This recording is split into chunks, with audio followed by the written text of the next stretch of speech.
Moi, j'ai vraiment aimé parce que c'est un sujet que, qui me passionne déjà. Et comme j'aimerais bien en faire, savoir comment ils font, tout ce qui, tout ce qu'ils utilisent pour le faire, Est-ce que ça te rassure? Ça te rassure sur... ouais, de toute façon, déjà savoir que ça allait faire mal, ça, c'est bien parce que ce sont comme des aiguilles, mais ouais, ça me rassure de savoir que c'est désinfecté et tout ça. Qu'il n'y a pas trop de. Il y a pas de risque que ça foire. Pour moi, c'est tellement intéressant et c'était bien et cool. Bah, parce que moi, je vais faire aussi des tatouages pour les autres gens. Et c'est tout. Bah. J'ai beaucoup aimé parce que en faisant ça, j'ai beaucoup appris des choses que je ne connaissais pas. Premièrement, les plans, les différents plans que je ne connaissais pas, la façon dont vous m'avez donné le rôle de filmer. Malgré qu'il y avait des défauts, mais c'était ma première fois et j'ai beaucoup appris aussi. Puis on a fait un brainstorming pour chercher le sujet principal de notre reportage. On est arrivé au tatouage. Puis la semaine d'après, on a fait des recherches. On a recherché son histoire, les origines du tatouage, comment la société voit le tatouage et tout ça.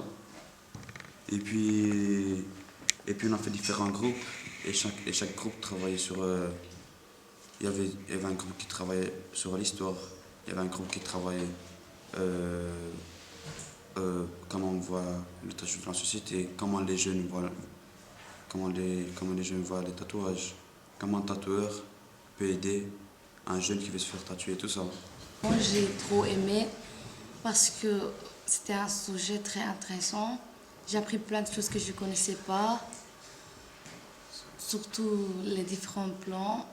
Et j'ai trop aimé la manière que j'ai posé des questions à la tatoueuse Sam, parce que comme je ne parle pas très bien français, je suis fière de m'exprimer très bien. Je suis fière de faire le travail avec vous. Moi j'ai aimé de faire ça, parce que moi j'aime bien tout ce qui est dans les tatouages et tout ça. Voilà. On a pris des prises de vue et on a interviewé San et...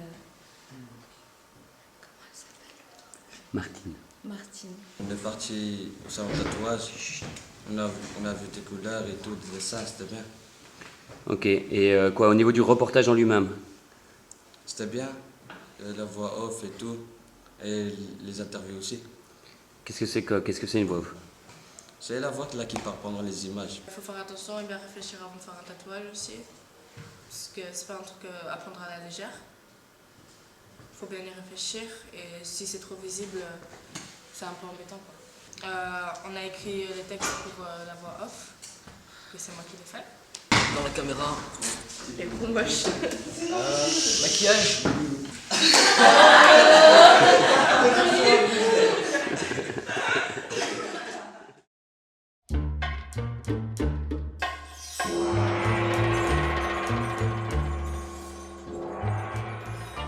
Si dans l'Antiquité et au Moyen-Âge, le tatouage était un symbole et avait une signification importante chez l'être humain, aujourd'hui, il a tendance à être perçu comme un effet de mode chez les jeunes. Qu'il soit grand, petit, visible ou discret, noir ou coloré, le tatouage est en principe imprimé sur le corps pour toute la vie. Les jeunes sont-ils prêts à assumer ce choix? Qu'est-ce qui les pousse à se ruer dans les salons de tatouage pour se faire enfoncer des centaines d'aiguilles sous la peau? Les jeunes aiment-ils se faire du mal ou cela répond-il à un besoin plus profond? C'est une des questions que nous avons posées à San, tatoueuse à Bruxelles. Il y a un côté malheureusement très à la mode du tatouage et que parfois des jeunes veulent des tatouages très grands, par exemple, ou pas très visibles. Les jeunes, ils aiment bien faire un tatou voyant pour pouvoir le montrer. Mais on n'est pas à Londres, on n'est pas à Berlin, on n'est pas aux États-Unis où on peut avoir des tatous qui débordent partout et que ça n'a aucune incidence sociale. Donc, du coup, si j'ai quelqu'un de 18 ans qui n'a jamais travaillé de sa vie et qui veut une demi-manchette, je vais lui dire attends un petit peu. En général, c'est une envie. Ils ont trouvé des images qu'ils aiment bien, il y a quelque chose qu'ils ont envie de raconter, de dire. En dessin, pas forcément pour l'afficher, mais parfois c'est c'est une promesse qu'ils se font à eux-mêmes, ou un souvenir, des choses comme ça. Du coup, ils vont chercher des choses pour symboliser ça. Je ne les aide pas à choisir, je les aide à préciser leur idée. Donc à partir du moment où tu sais à peu près ce que tu as envie, moi je dirais de quand même essayer d'aller voir le travail d'un maximum de tatoueurs. C'est un peu à la mode, donc c'est assez facile de trouver les sites internet des différents tatoueurs qui sont dans ta ville, dans ton pays ou même en Europe. Le conseil quand même c'est d'y réfléchir bien. Est-ce que puis tu te vois dans 20 surtout ans de avec pouvoir ça le cacher quoi. Ça vraiment c'est un truc, moi je passe ma vie à le Pour un répéter. premier, ouais, c'est important. Gardez-le pour vous, après on verra. Si après réflexion, vous êtes décidé à vous faire tatouer, il reste à s'assurer des conditions d'hygiène proposées par le salon. Alors, On désinfecte avant, on désinfecte avant, pendant, après.